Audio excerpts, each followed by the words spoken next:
That's the time that I had to stay faded. All my visions and love is so jaded. What it tastes like. Beauty of the solitude that I face, right? See, I'll probably catch another case, right? Bet you love to see me go and call it safe flight. Hey you guys, my name is Samuel Lake with JVS Media Productions. Thank you guys so much for talking with me about your film, Christy. So Christy, first off, 49 wins and 59 fights. That's insane. Thank you so much for letting David and MIRRAH tell your story. And thank you so much for not just your bravery, but everything you have done in general. So I just want to compliment you on that. Thank you very much. No, absolutely. So I'm going to go ahead and get into the questions first for you, David and MIRRAH. When it comes to tackling this story and telling her story right, I think there's a couple different measures to that. Like you have to tell the true story, right? But you also have to make sure that it's portrayed by somebody that is more than capable. Emotionally and physically, that is absolutely Sydney. Can you guys talk towards that and the inception of this story? Yeah, well, I'll start with the telling, and you can talk about Sid. But yeah, I mean, there's a lot. Christy has had a big, rich, full life, and so there was a lot of stuff for us to draw on. And one of the challenges, I would say, of this script was figuring out what to include and what we couldn't include, right. Which is not often the case. Often you're kind of trying to pad stuff out, and there was no padding out necessary with Christy's life. So yeah. That was kind of that was a joy. It was a challenge, but it was a joy. And then, of course, we had to find the right person to play her, and I'll let Dave speak to that. Yeah, I've been in this position before of kind of you've written a character that you need to cast, and even when you're writing that character, I think we probably had this experience of just going, oh man, who is going to play this? and exactly the right person enters your world right when you need them, and that was Sydney for us. It was, I'd seen a couple of things that she'd done. She was, I knew she could act. Right. And then, I didn't actually know this, but someone told me that she had trained as an MMA fighter when she was young. Not just trained, but had competed. I didn't know that. And so I knew she would hit the ground running. Boxing is a very different discipline, but that she would at least be ready for what she knew what was ahead of her. Mm-hmm. And then I had a meeting with her, and within a couple of minutes I was like, oh, she's really hungry for this. Yeah. So I knew she would do the work, and she had to do a lot of work. And so the gods were smiling. No, I think this is for you, Christy. Working with Sydney. Man, she completely disappears. I do not recognize her at all, and I've seen a lot of the roles that she's done. What was the collaborative effort between you and her? Like, how much time did you guys spend together? And I think the other side of that question, was it hard for you reliving her retelling your story as well and working through it in a way that was right? So before, let me just make a statement to your questions. I asked him, you guys made her look like me. Can you make me look like her? Well, that didn't work. No. When I met with Sydney the first time and physically met with her, we talked on a Zoom call once. But then when we actually met each other, she was already she had already hit the ground running, and I had to catch up with her. Wow. Because she had already been in the boxing gym. She already was talking with my twang. She already had my mannerisms. She already had it down. She already, she had already put the work in. And then these guys all got together and made it come to life. And so watching her be me, the boxing stuff's really fun. Okay. Because, as I said, I'm in the back yelling for her to do things, and then when she would stick her tongue out at opponents and things, I would cover my face, but I would laugh because I did it. I thought she did a great job, and the fans are going to be surprised to see this Sydney Sweeney. Yeah, I mean, definitely when she get introduced to Don King, that moment, I was like, okay, she is in this now. And then when we get to the ringside from that point, it was just true transformation. So I agree with you. The thing about the film, tonally speaking, and this is kind of, I guess, you guys unanimously, there are times where this is really hard. I've seen a lot of like sports biopics, but with this one, there are moments where it feels like a nightmare, honestly.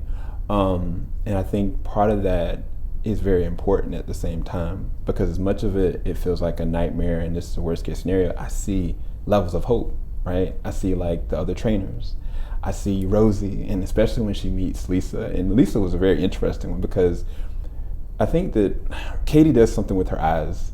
There's innocence there, as much as she is very strong, like you can see the innocence coming through it. And so there was moments where they were looking at each other, and even if Christy was yelling at her, like it was kind of like, I'm watching you. Like I see what's going on. And I think that that's a hard thing to do from a tonal standpoint with the movie. And you guys did that with a lot of social manners and small talks, but it keeps the story hopeful while at the same time very prevalent. How did you guys balance that?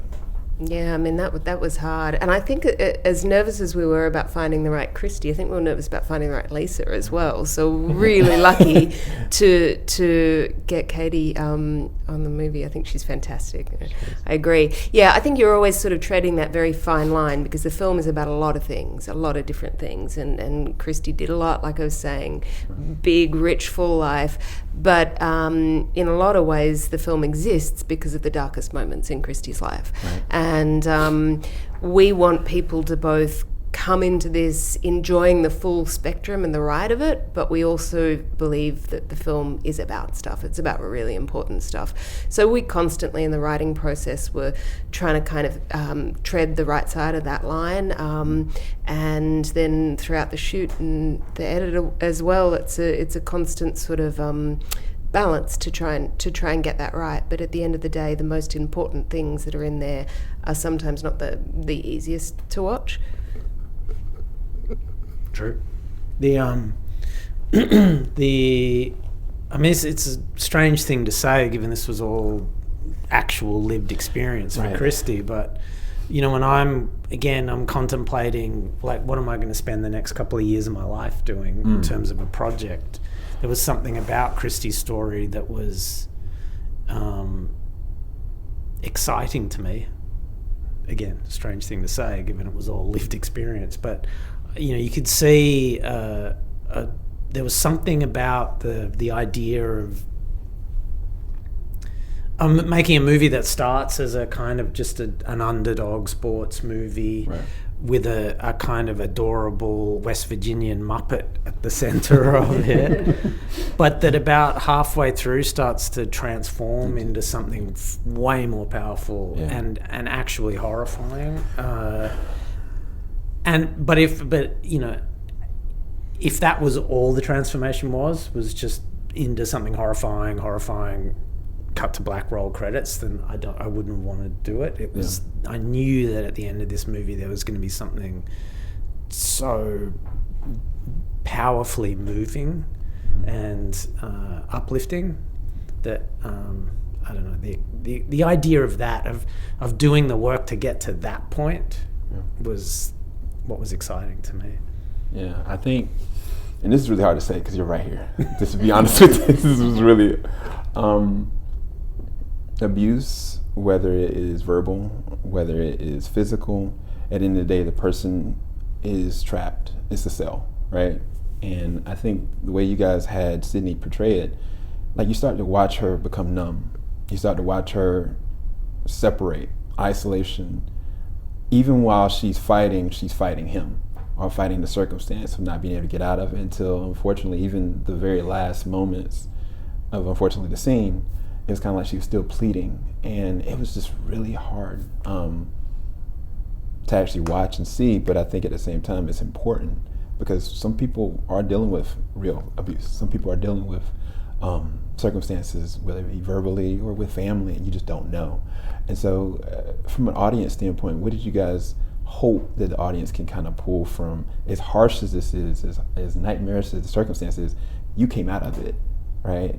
And it's not just that, it's also the circumstances, what it took to get those building blocks. Could you guys talk towards that?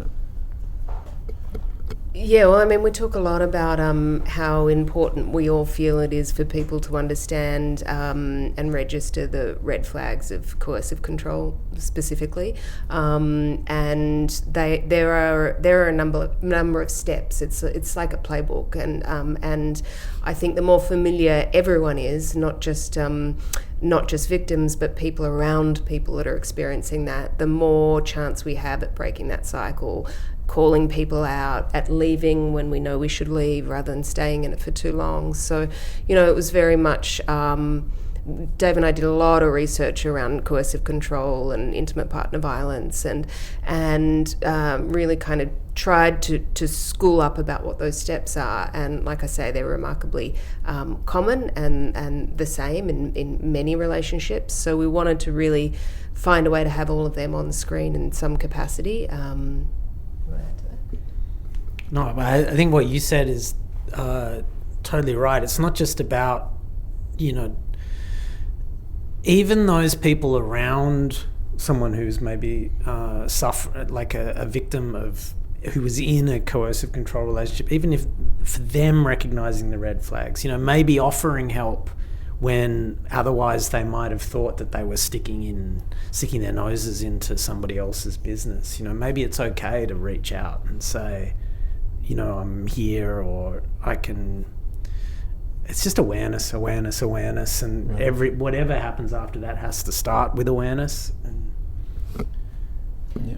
There's a really important moment in the film where Short Dog, who is Christy's sparring partner in the film, has a moment to kind of reach out and for his own reasons chooses not to. So we wanted to sort of show all the different versions of what that is. There's moments where Big Jeff really actively reaches out, but it's perhaps too late or it's not in the right kind of capacity. But yeah, I mean, that was important to show all of these moments where perhaps people could have stepped in and they didn't. Yeah, I mean, I think one of the biggest things is it starts with the conversation, right? If you reach out and say, look, something's not right, are you okay? Like, those go a long ways, because it's kind of like, as much as abusive things go on, small little levels of hope build on as well to encourage you, like, maybe I could tell him today, or maybe I can do this a different way. And those things do build up, even if the person can't, I believe. So I think that exactly, and the more offers of help you have, the more supported and the safer you might feel, until one day the cumulative effect of that is you go, okay, I feel like I can leave now. I feel like I can do it. So it's sort of incumbent upon everybody to be aware of that and to be aware of how they might kind of play a role in that. It shouldn't just fall on the victims to be the ones to spot the red flags. Yeah, and I'm assuming all you guys were at Toronto for the premiere. I wasn't there, but these two were. No. So I was at Toronto. I didn't get to see the film, but I got to see it at Middleburg, and I was like, wow, this is so good. But when it kind of debuted at Toronto, how did that feel? Like, for you, for your story, right? But then there's a level of like devotion that you have to do as well. So how did it feel, like getting it officially out and debuted? For me, it was just, are you kidding me? I'm a coal miner's daughter from like town of 700 people in southern West Virginia, and here we are sitting with 3,000 people watching my life. Not just watching my life. It's Sydney Sweeney, who is the it girl right now in Hollywood, playing me. And these guys work so hard to make. I asked Mirrah, I said, please don't Hollywoodize my life. and no, that's real, because right, it's It real. can easily Absolutely happen, especially with studios involved, depending on how it's created. Like, you never know. Right, and that was a big fear I had. And so when I saw it, I got to see it, and then I was like relieved. And I said to her, well, you didn't Hollywoodize it, so thank you. And she said, but Christy, we didn't have to, because there was enough crazy that happened in your life that we didn't need to Hollywoodize anything.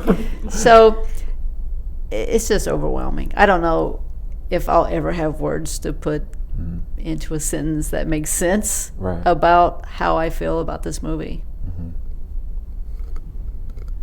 Yeah, it was pretty amazing for me too. I mean, I've made a few movies before, but I've never had one that makes people react the way they do to this one. Toronto was, as Christy said, it was thousands of people on their feet at the end, And I thought, I remember that was at the premiere, and I was like, oh, maybe this is just, because apparently those standing ovations don't really happen all the time in Toronto. It's like, that's a Cannes Venice thing. Mm-hmm. It felt so genuinely felt. Yeah. And I was thinking, I don't know, maybe this is an opening night good vibes thing. But then we went and did a Q&A for the 1 p.m. the next day for another screening, and it was the same thing again. Yeah. And I was like, I got really emotional realizing that, oh man, this movie is really moving people. Yeah. And I haven't had that. I've made films that I'm really proud of, but I haven't made anything that makes people feel this way. Yeah, I think that if I could use a word, normally I ask you guys this question, I think if I could think of a word that kind of describes as connective, regardless of the subject matter, regardless of what it actually is, like it is connecting people on a real level. Because even if you're Christy or Christy's friend or somebody competed against Christy, like you've been there. And I think that some of these stories, like sometimes they're kind of tailored. You don't want to tell too much, but you also have to kind of make sure it balances. But I think you guys did it perfectly, to be quite honest with you. And I think that the authenticity behind y'all's connection with it shows. And of course she disappears, right? But she also is very devoted, I think, to your story personally. And that's why it's connected to the audience, at least to me anyway. I mean, you could feel it when we were shooting. We were all nervous. Sydney was, I was, about this Christy's direct involvement with the production. It was like, because there's both an incredible responsibility we carry, but then there's also, I don't know, imagine someone's making a movie about your life. It would drive me crazy, and I would want to control everything.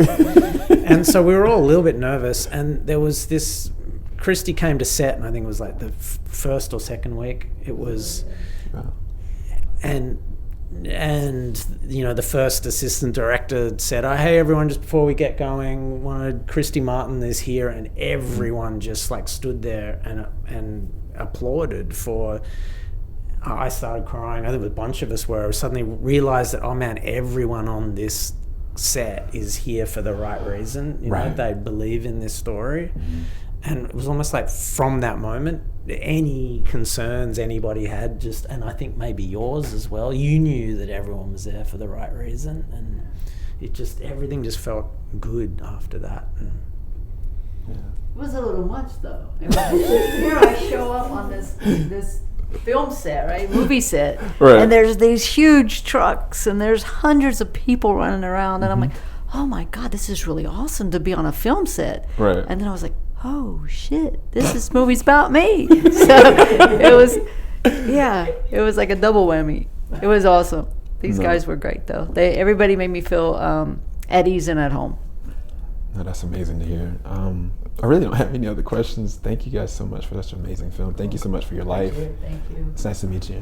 God has blessed me. Thank you. Same. So nice to meet you. Nice to meet you.